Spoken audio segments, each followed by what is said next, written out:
Dear listener, welcome into Other People's Shoes, Season 17, entitled Dear. This season, we venture into emotional territories as we explore words left unsent through this intimate process of writing a letter that was never meant to reach its recipient. The raw, unfiltered authenticity that speaks volumes in these letters. These unrevealed stories, confessions, and reflections held within these letters until now are powerful. Welcome to Dear, sincerely, Other People's Shoes.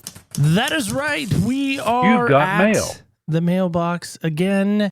It could be the inbox. Isn't that the in thing to do nowadays? It's not the mailbox anymore. It is the inbox. Now, one of my favorite movies of all time. I know. I cannot even believe I'm telling you guys this. So, one-time thing. Here it is. Just get it out. Throw the jokes my way. Fill up our inbox, speaking of, with your laughter and your memes and your just mean voices.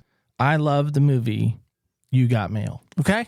If it's on television, I'm not kidding you. It's like Shawshank. It seems like it's always on somewhere. Shawshank Redemption, that is. I will watch wherever the movie is at until the end. I love Tom Hanks. I really do. Not necessarily a huge fan of Meg Ryan, but she was in Top Gun, so we'll let that slide. I don't know why I like the movie You Got Mail so much. I don't. But my friends locally, maybe they're not my friends anymore. They do make fun of me. And every time I hear that, you got mail, makes me think of that. So today, in fact, you have mail. That's right. You have a letter to open. And I'm really excited to introduce our new friend to you because this is how life works. Is you meet somebody and you're like, you know what? You're amazing. You're awesome. You're fantastic. You're awesome. I'm going to introduce you to my other friend that's equally as awesome and equally as cool and equally as I can't wait to see what happens. But then there's the part of you that says, I want to be there when that happens too, because these are two amazing, great people. We only have one though, but you'll hear about this maybe momentarily. I can't wait to introduce you to my friend. We are hyped up on coffee today, so stay tuned because it's going to be awesome. Welcome in my new friend, Erin. Erin, how are you today? Neil, I am caffeinated and well. How are you? You sound caffeinated. I was just going to say I'm less caffeinated, as you know, because in the green room, I decided to dump a little of my cold brew on the edge of my MacBook. You can't see it, but I'll show you when we're done. I have a keyboard, obviously, where the typing begins and happens, but they call it you ready for this? They call it a mechanical keyboard for your computers. So it sounds like, let's see if I can pick this up. Let's see if I can do this. Ready? Ready. Oh, yeah. So see, it sounds like a mechanical keyboard from old. It does, yeah. And people are fascinated by it because it flashes lights and everything like that. So it fills right into my ADD circle of boxes. That's good. That's good. Yeah, I was very worried about that spillage. I'm hoping that there are no permanent problems with that spillage. I mean, I'm great. We had a great conversation in the green room, and I'm just so excited about where our conversation is going to go. Well, I am as well. And you were in that Virginia area, and I was talking about my good friend, Adria Wilkins, who is the Joybox Journal lady. She's fantastic, and I am really excited about connecting you guys. She did not connect us together. However, I think this is just how our world works, is we need to work harder on, hey, I think you should meet so-and-so because you guys could have a new friend. And I don't know about anybody else. I'm always on the hunt, not only for the next guest, I'm taking applications now for new friends. Erin, help us with this as we get started and going. My favorite question to ask as we lead off is, what style of shoe does Erin love to wear? Oh, goodness. Neil, well, if I'm indoors, I'm either barefoot or wearing slippers. And if I'm outdoors, I'm almost always wearing sneakers. I'm just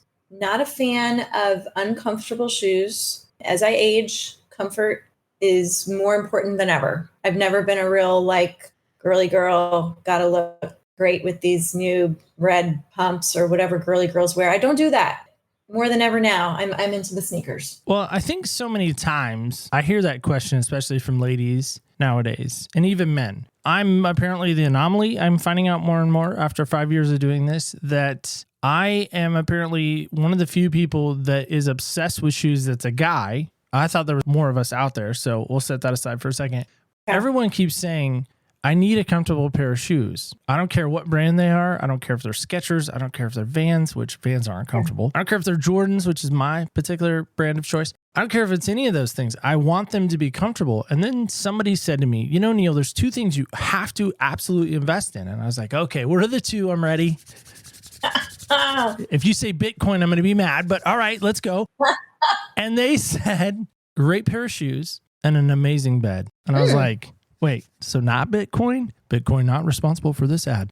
That's the thing that they say. And so I'm like, okay, I have 80 pairs of great shoes. And they're like, cool, how's your bed? And I'm like, it's pretty awesome. They're like, great, you're good. And that's what they keep telling me. And so I'm like, okay, so every time I hear that from somebody, the immediate response that I really want to ask them, which seems more inappropriate than what size of shoes you are, which we don't ask girls anymore, is, how's your bed? Like, that's an awkward conversation. So tell me about your life and how's your bed? That's not a great transition. Yeah, but that's important because sleep is everything. Like sleep is, we're in a problem in the US. Like sleep is, we don't prioritize it. That has all sorts of repercussions that we don't want. So I think your person who told you that was pretty darn smart, because I could get on board with those two things that you need. Agreed. So as we get into your letter, when we approached you about the idea of writing a letter, this concept, maybe words left unsaid, words unspoken even, what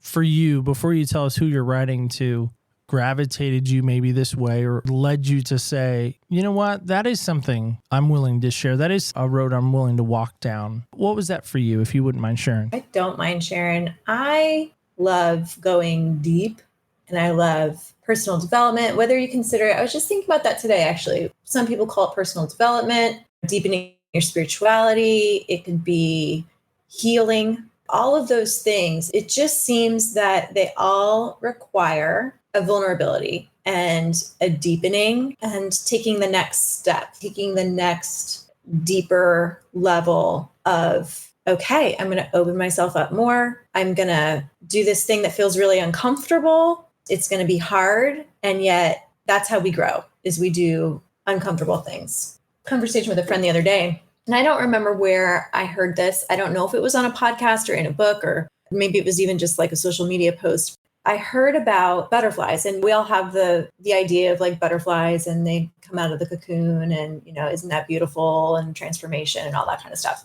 But I didn't know that the actual process of breaking through the cocoon is really hard. And this woman was sharing, probably going to get the details wrong, but essentially there were two butterflies emerging from a cocoon. I think one of them was like really struggling, and she just kind of let it be, and it just like figured it out and broke through and was fine. But then the second one was struggling, and she decided to help it. And it got out of the cocoon, but then it died. And so this notion of, we actually need the struggle to grow. Like we actually, if you really truly want the transformation, if you really truly want to deepen your faith or grow as a person or whatever it is, whatever that goal is, you actually have to struggle. I'm ready for the hard stuff. And I think sometimes in life, at least for me, it's easy to say me because I don't like using other people per se, because I don't know if it's true for them. For me, I know it's true. But for me, when I was actively running, distance running 5Ks and things like that, and 10Ks and half marathons, I would come to, in the race, there undoubtedly was always a hill. And I was always like, this is the most inopportune time for this hill. I'm exhausted. I'm tired. I don't want to go up it.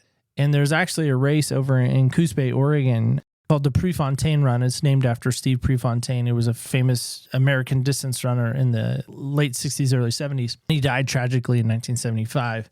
And they have named a race after him. They run it every year in September after him. There's a section in the race they call Agony Hill. Literally, you climb up and you climb up some more. And it's another half mile of a climb to get to the top of this hill after you've run roughly about 5 miles. I've run this race twice. And the first time I hit Agony Hill, people are walking because it's so bad. And I'm like passing people. Might as well be walking because I'm not running very fast either. And they're like, man, how can you do this? One guy said to me one time, I remember in the race, and I don't generally talk to people like I'm locked in, headphones, barely can hear people. So I'm surprised I heard him truly. And I looked over at him and I said, sometimes, man, you just got to put one foot in front of the other and keep running. And that was it. And it wasn't like this most profound moment. I think when it gets hardest, that's when I feel like, okay, I got to get up this hill. I got to find a way to push through it. When I hear you talking right now, that's what I hear you say. Speaking of that, maybe same thread, who did you write your letter to? So I wrote my letter to my sister, Gina. Gina died when she was 45 years old in 2016. And so I'm writing to her now. several years after she passed away. What led you to pick your sister? You had reached out and told me a little bit about this segment that you all were doing on writing letters to people. Like, I just immediately knew. She's been on my heart and my mind a lot lately, more than normal, more than average. I think she was, in general, more present. And I think that there's a lot that needs to be said to her and that I need to share and kind of, quote unquote, get off my chest.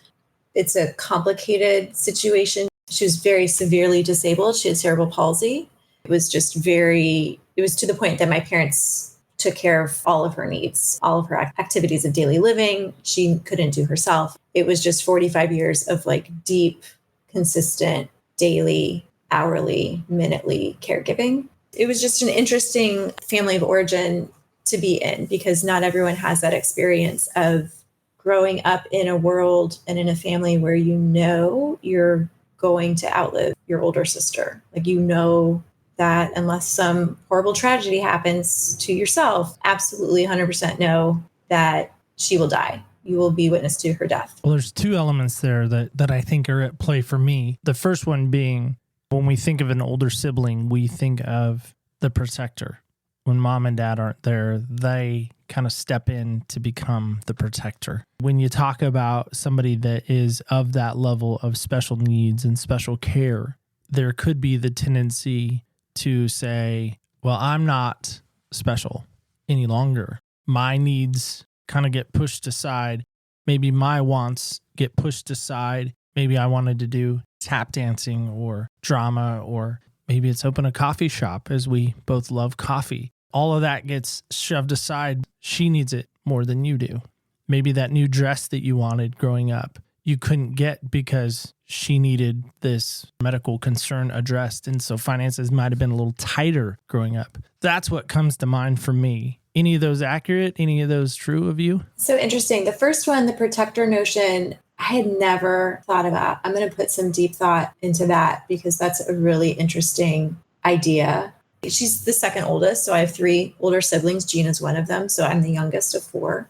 I think what ended up happening was I was her companion, most closely connected to her, not in age, in relationship, I guess. I would just be spending time with her or read a book to her. I have to think about that, this notion of older sibling equals protector and what happens when that dynamic isn't as present. Definitely the second one. And the funny thing, Neil, is that you just came up with that so fast. Because this was my normal, I didn't know any different. This was just the family I was born into. It wasn't until years later in therapy that this concept that you just perfectly described of her needs were just so apparent and paramount that perhaps some of my needs were not as advocated for or spoken aloud or met. That is something I just didn't even realize until decades later in therapy. And you were able to just see it right away. I think that's really interesting. You are definitely skilled at getting in other people's shoes. You could see something that I couldn't see right away and needed a trained professional to help me see. So that definitely resonates. Well, since you shared, I'll share a little. My brother is 2 years older than I am. I don't know where he is. I have heard he is still in our community, our town. I have heard he is working. I have heard he's had a rough go the last 5-10 years or so. Background, he ran into some challenges and ended up forfeiting custody of his 4 children. The thought of that, even though my daughter can be very challenging at 17 going on 27, I would never get to the point of saying to Adia, my daughter, I'm done. I'm out. I might in the moment be like, I'm ready to be done. I'm ready to help you pack your stuff. I'm ready to see if you can, like Feifel, go west into a whole new world. Little Mermaid, fly away, swim away. To vacate that parental right? No, can't.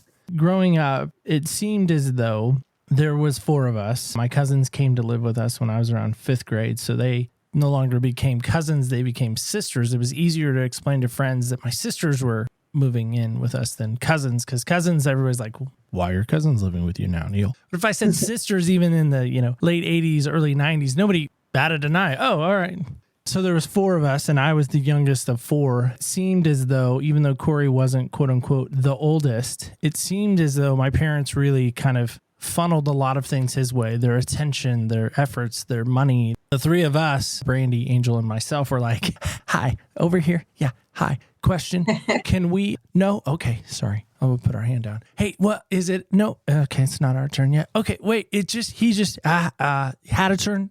Could we? No. Okay, we'll just sit back down. That's what it seemed like. Now, years later, also through counseling, I thought for the longest time my dad, and we were talking about this too in the green room, so I'll bring it to the now, talking about this idea and this concept of every victim has a villain to their story, has resonated with me. I thought the victim in the story is me, and the villain has always been my mom and dad. And now it's like, well, wait a minute, hold on. Maybe the villain really has been my brother, and I've not wanted to acknowledge that. I see these people in life who talk about their older siblings as this protector, this savior, not to take the place of Jesus by no means. The one that comes in and helps them, guides them. And when mom and dad weren't there, they became their best friend. They do all this stuff together. And I have friends that are like, oh, my sister's like, oh, we do this and that and all this stuff. And it's like, what?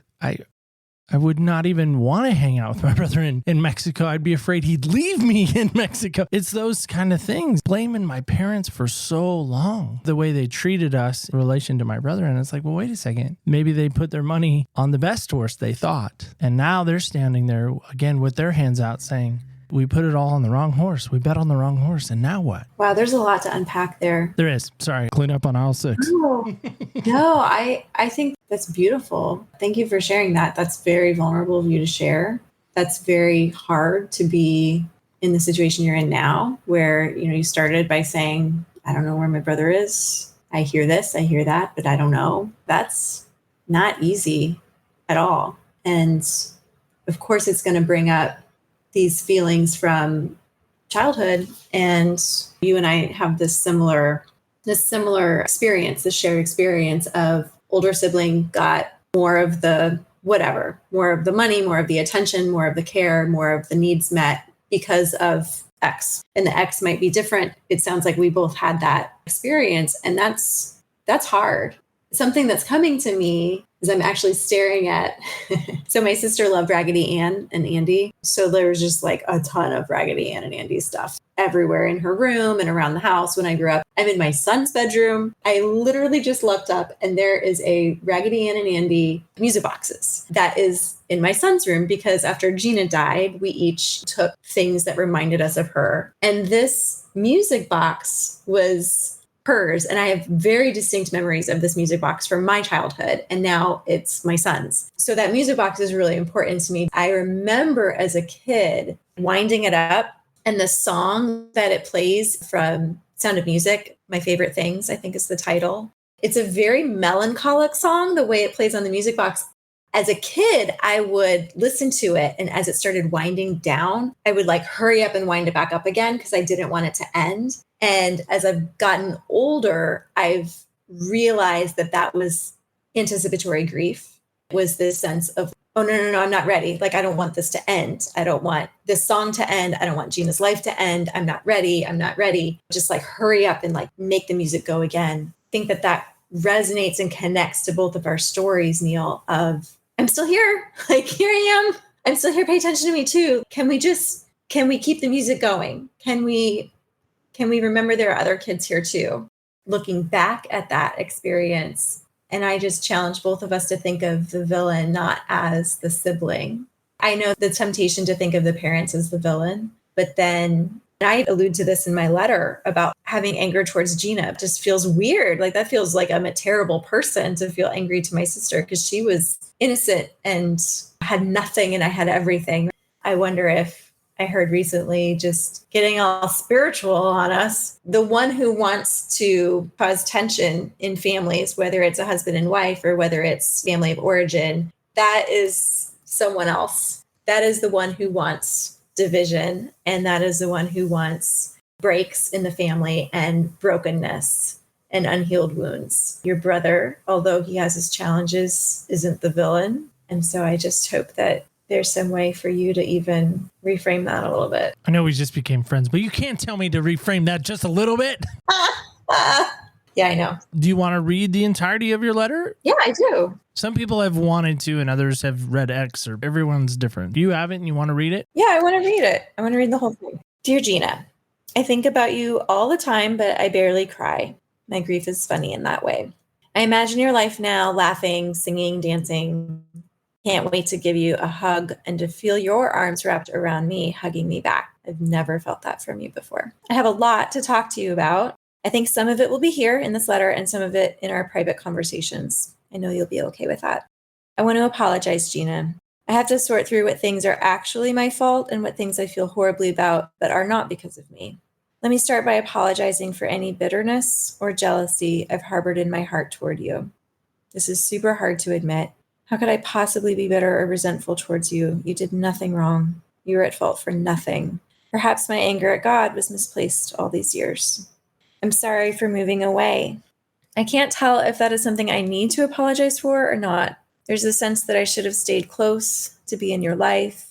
And there's also the sense that I needed to go out and do all the things you couldn't do. You were probably lonely. I could have alleviated some of that loneliness. I'm sorry I wasn't there for you. I know you are probably up there thinking about me even more than I think of you. I know you're pulling strings, calling in favors. As I've learned more about the dying process, I've been super intrigued by the notion of a welcoming committee. The visions that a dying person has of loved ones who have died, encouraging them to cross the threshold into what's next. You know what I'm asking before I even say it out loud, but Gina, can you be the head of my welcoming committee? I can't wait to see you and, almost more importantly, to hear you talk to me. I want to know what your voice sounds like, how you would say my name, what you would choose to say to me. Will you invite me to dance or to swim? Will you just tell me it's okay, that it's time to come join you and others? It's up to you, of course. I have so much to say to you and so much to learn from you. We have a lot to catch up on. This letter seems a little silly now. I know that you forgive me for everything, the things I mentioned and the rest in my heart. Unforgiveness doesn't exist where you are. Probably more for me than it is for you. But I want you to know that I'm sorry all the same. I love you. I'm thinking of you. Please pray for me and know that I can't wait to see you again, to hear your voice and your laugh, to hug you and dance with you. I love you, Gina. Erin. Is that the first time in your memory that you have written a letter of that nature to her? Oh, yeah. First time ever. I feel privileged in some respects that we allowed that opportunity to happen for you, to give you that gift. Oh, absolutely. I don't think I would have done it had I not been presented the opportunity to do this. So thank you for listening to the spirit move you to reach out to me, because you enabled a part of my own healing. There are certain things. I'm a very visual person. In our studio, as I shared with you the excitementness of our start of today, I said that we're in the Shoe Shack studios. I've had friends who have come to visit because we have a new to us built house. They walk through, I call it my wife's house because she did everything, the design, the color scheme, the cabinets, all of it. Like, she designed it, picked it all out, and then they executed her wishes, if you will. Our contractors did. And they are all enamored with how she did this and that and all this stuff. And then they come out to the Shoe Shack, as I call this building that I'm in. Friends that come in and we shut the door. It's not very big. It's only 11 by 11. And they just start doing this with their eyes and looking around the room. There's a lot to look at.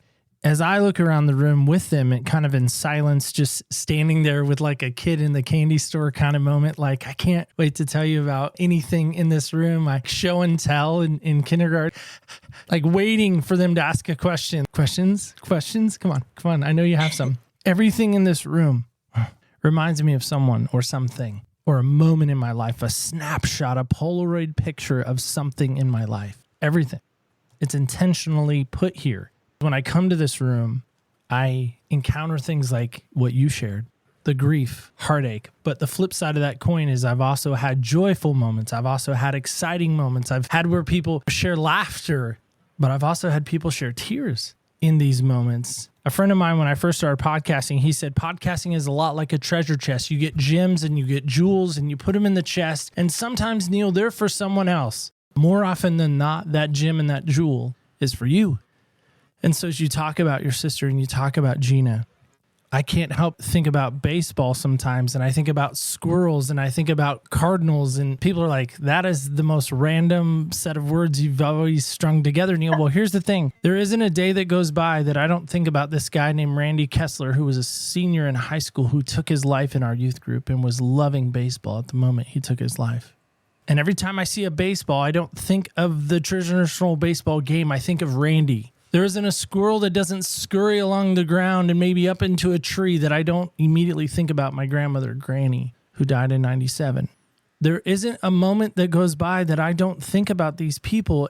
I think, and getting in my shoes for a moment, am I the only one that does this? Am I the weirdo? Am I the guy in the corner drinking the punch Kool-Aid against the wall at school dance? Who's thinking about all the people that have passed and think, what are they at now? What are they thinking about now? What are they seeing now? I find myself, even after a guest has left our presence, I'll be driving down the road and all of a sudden a former guest's name will pop into my head for whatever reason. I don't even know how it happens. I can't even describe how it happens, but I immediately hit a red light and I'm like, I don't know why. I'm going to pray for this person, that this guest that has just popped into my head. As the light turns green, I go down the road. I think, do they do that for me? Again, not that it's selfish, kind of selfishly. I ask, does anyone ever stop to think, wonder what Neil's doing now? That's what these letters have done for me.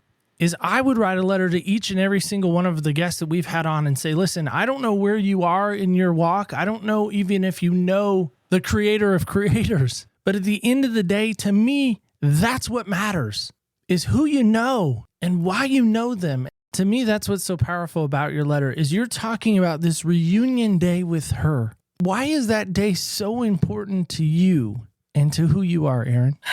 I think it encapsulates my faith. People could look at Gina when she was alive and her life became progressively harder. There's a picture. I grew up in Nebraska and now I live on the East Coast. Most of my family is still in Nebraska, but my husband's family is on the East Coast. And my mother sent a picture of me and Gina to my mother-in-law. It's in their house. And I was just looking at it last night. And it's a picture of me and Gina sitting in a chair. And I'm like 2. And I'm reading to her, quote unquote, reading. And I'm like showing her this book. And we're sitting in this like big, like 70s fabric chair. I was telling my husband, I was like, I don't even remember when she was able to do that, to sit in the chair. Like my memories of her were she was in her wheelchair. She was resting on we had this mat that she would rest on in the living room or her bed. And then as years went on, she would be on a bed in the living room, or I don't even remember her being able to sit up in a chair. And so years and years went by and she got progressively worse. And so people would look at her and just see suffering and just see pain. And it makes you question a lot of things, and it makes you question God, and it probably makes you question, people. I just know that if that was it, if that was her life, period, it would be such a sad situation. And it is a sad situation, don't get me wrong. I know there is more. I know she still exists and there is no pain where she is. There is no suffering. I know that everything's going to be okay. And so I can't wait to see her. I cannot wait. And I put in the letter, which was a concept I hadn't even thought about until I was writing it out. Writing does that. It like brings up things that were thoughts that we've never thought out loud, but just this concept of I've never, like when you hug someone, it's for both of you. It's you want to hug that person, but you also want to feel them hugging you back. And I've never felt Gina hug me. I've hugged her, but I've never felt her hug me back because she couldn't. She physically couldn't do it. All the things she couldn't do on earth, she can do now. And I just can't wait to see her living her best life, like literally dancing and singing and just laughing. She could definitely laugh on earth. She had a beautiful laugh, but there were so many things, so many joyful things she couldn't do. I just can't wait to see how joyful she is now and in what ways is she expressing that joy? Because I envision her dancing. I don't know. Maybe she's more of a visual artist. I don't know. Who knows what Gina's like right now? I don't know. And so I think that the idea of wanting to be there, just having so much joy and anticipation for this reunion is because I know how lacking her life was on this earth. And I know how restored her life is now. And I just can't wait to see all of the details of that. Thank you for sharing not only your letter, what you just shared just now. I got in trouble. I'm very much a verbal processor. I'm just going to own it, embrace it, stop running from it, and just acknowledge it. I was working in customer service one time in sales. My mom always says, you have a great way of making people share things that probably they don't want to share. They just share it with you. And I was like, well, okay, cool. Not mine. I didn't hone it or practice it or learn it. It just kind of God said, here you go. You get this skill. You can't tear apart a transmission, but you can make people share their heart. So here you go. There you are. In this environment, obviously it's very much a business structured environment. This lady starts sharing about her husband that passes away. As quick as I process our conversation, even right now, I said to her, can I ask a weird question maybe if it's not inappropriate? And she goes, yeah, it's fine. Ask whatever you want. I'm okay with it. And I said, what do you miss most about your husband? And she stood there and kind of processed it.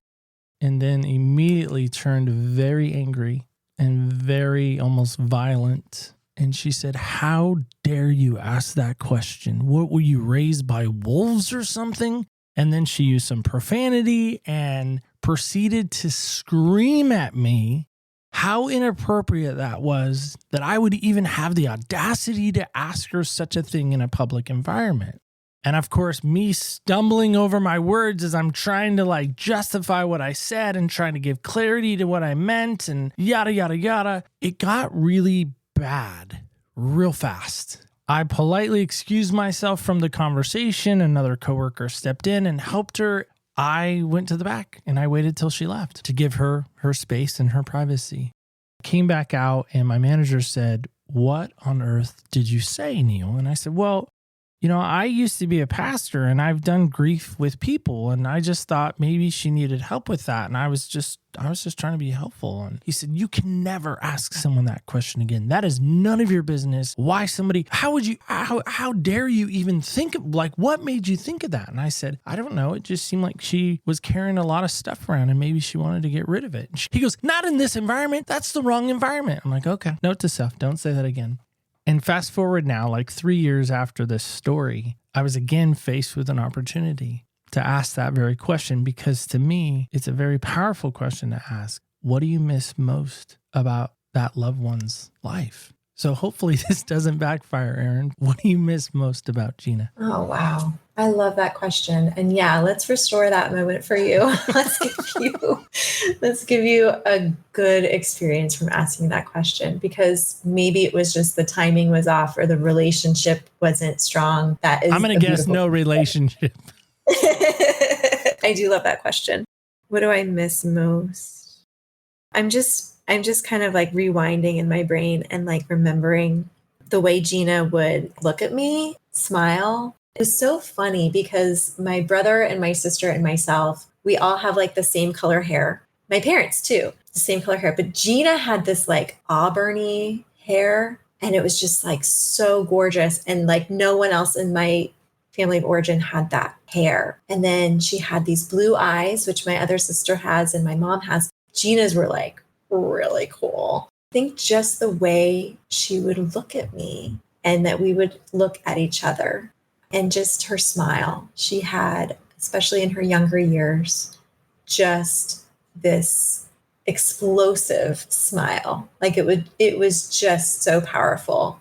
And I think that's what I miss the most about her. So the follow-up to that also got me in trouble with that lady. And by the way, that question has been restored by several people. That is just the flip side of that coin, if you will. Back half of that question for me always is, are you taking that trait to the world? Ooh, that sounds like a challenge, Neil. It is. I like to challenge people. So yes, I would say yes, I am challenging in this moment. I hope so. I hope I am. And your asking it has made me want to be much more intentional about it.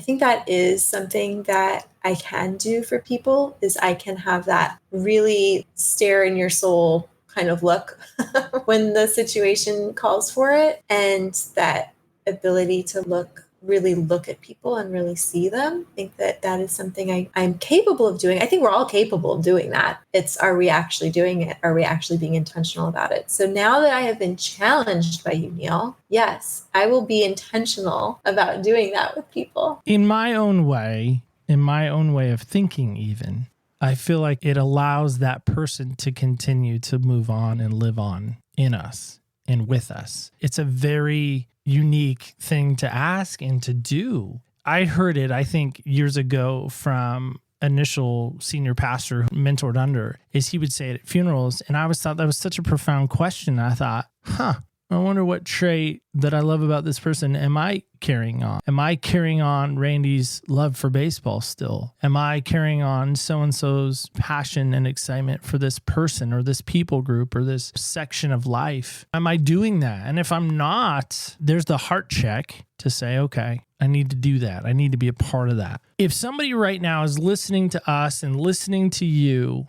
and you talked about this already. You said there was such power in writing that letter. Now, could have said, I'll try. But you really did sit down. You spent some time, it seems like, with it and doing it. What would be your encouragement to someone to do it on your side? Again, why did you feel led to do it? We've asked, few have done this exercise, but for you, why was that so important for you to accomplish? I think I'm looking for a lot of healing in my life, and I knew that this would bring me more healing. I know that writing is helpful for me. I know that I get a lot out of writing. It doesn't feel easy to sit down and write. That is not like I love writing so much, I'm just going to do it. Like, it is in and of itself something that I personally have to discipline myself to do. And yet there's so much catharsis for me in the process of writing, whether it's this process of writing a letter to someone, whether it's journaling at the end of the day or at the beginning of the day, whether it's a gratitude journal, whether it's writing down musings of your thoughts on life. For me, writing has been very helpful to process. I'm a deep processor. Like I probably spend way too much time processing. I'm what is known as a highly sensitive person, which is like 20% of the population is highly sensitive. One of the hallmark traits is that we are deep processors. I need all the tools I can get to process, whether it's walking in nature, whether it's prayer, whether it's stillness, whether it's writing. I need all the tools. I personally find that even though it's hard to do, it doesn't come easily to me. I know that there is a benefit and a healing to the process. So I was open to doing it, even though I knew it would be hard. That's the key that I'm after. Is I think so many times again in life, we look at a hill, we look at a situation, we look at the insurmountable, and we think to ourselves, I can't do that. And you are correct. You've already answered the question. You're right. You cannot do that. You already told yourself you can't. And I know that sounds maybe a little John Wooden, maybe a little Tony Robbins. Try my very best never to say I can't. There are situations and things I can't do, and I know I can't do. I know that. Listen, I can never give birth to a child. High five to you women that can do it. High five. But the flip side of that is there are other things that I say I can't do and I won't do. Because that's really what you're saying, is when you say I can't, it's I won't do that. I hope today people learn and hear you say, even though I didn't want to do that, you found a way to push through that pain to do it. And I think there's such a comfort in that, and there's such an accomplishment in that, and there's such a looking at the calendar with our name next to it and the gold star, and we're like, I did that. I did that. Hopefully you got that. I got that.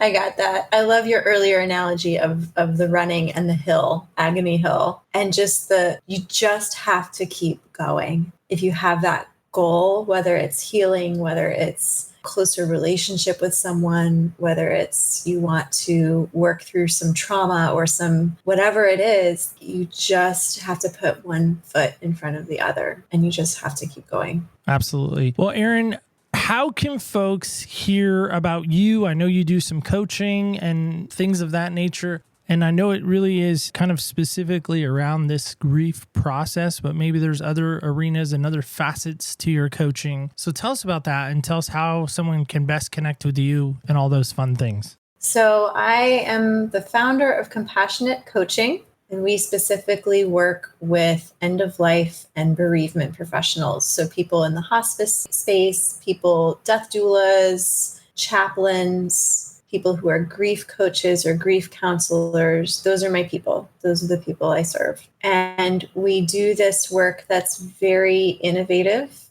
and cathartic. We have two basic arms of the work that we do. We do team building for groups who are in that space, and we use a really interactive type of theater called playback theater. And we hear people's stories, and we play back those stories with music, movement, and improvisational drama. So it's a very cathartic and innovative and very memorable type of way that we do team building for these groups. And then we also do communication skills coaching. I take my years of acting background, and we help people practice challenging conversations in a safe and low stakes environment, again, for people in that end of life or bereavement space. And so my company is Compassionate Coaching, and it is compassionatecoaching.org. I am most likely found on LinkedIn. You can find me on Instagram, but it's not my fave. So LinkedIn, you can find me, and I'm pretty active on there. You can also go to my website, but I really just love hearing directly from people. So if people want to reach out after hearing this interview and they just want to connect, I love connecting with people. You can email me at Erin, ERIN, at compassionatecoaching.org. Awesome. Erin, thank you so much for being here today. We really appreciate all that you shared, all that you gave us. You know, maybe you're like me. I don't know how old you are, and you don't necessarily have to tell me in this moment. But I'm 47. Okay. Well, I'm 44. We're kind of in the same arena of life, I feel like, in some circles of weirdness. Yeah. I don't remember text messages in high school. We didn't have that. No, we didn't. We had pagers, maybe, if we were cool. No one had a cell phone. We didn't know what those were yet. No. We had to hand someone a letter in between study hall and Spanish class on our way to advanced algebra. I was in none of those classes, for the record. Some people were that live in the other house nearby me. We would put a PS at the end of our notes, at the end of our letter. What would be your PS in this moment for folks? PS, we can all do hard things, and we can do all things through him who strengthens us. I love that. Love that a lot. Well, again, Erin, thank you so much for being here. Really appreciate you and all that you shared. Thank you, Neil. This was an honor. This was a real honor and a pleasure to be spending time with you and your listeners today. Thank you. All right, guys and gals, kids and campers alike, I'm not crying. You're crying. Stop it. Who's that person that if I gave you a weekend with, who do you spend it with? Where do you go? What do you do? Is a weekend long enough? You know, that's the thing that nobody told me when you start podcasting, is it hurts you sometimes and makes you think sometimes more than ever. Here in Erin's letter today to Gina, there's so many more people on that list. I could just start naming names right now and dropping names, because there's so many people I want to reconnect with, and I can't. I can't because I don't know where they are, or I can't because maybe they're gone, or I can't because, okay, there it is again, that can't. I don't need them here per se to reach them, to talk to them. I can get out my notebook, I can sit in the comfy chair in the studio, and I can write, "Dear Sally Haggerty, my 4th grade teacher, I'm sorry I was such a tool and a jerk to you. You were trying to help, and I hurt you. Dear Mr. Oversteak, I know you didn't know me that day in the pizza parlor. You meant a lot to me when you taught me math. Dear Granny, you would be surprised at this crazy grandson of yours. No, I'm not in the broadcast booth per se, but I'm close." Who's that person for you right now? Again, as we think of the names and we think of the people from the past, they don't have to be here for you to still reach them and for you to talk to them. So this week, as we go, think about this. Who is that person that still needs a letter from you? And it doesn't have to be an Elvis moment. He's not going to return it to the sender or return it back to you. You can sit down right here in this moment and do this. You can. Let me know if you want to do that. I could help. My friend Erin can help too if you want. Remember this as we go. Remember, when you walk in other people's shoes, you really do get a different perspective on life. Thank you so much for listening. I do not take that for granted. And stay tuned till next week when we walk in other people's shoes.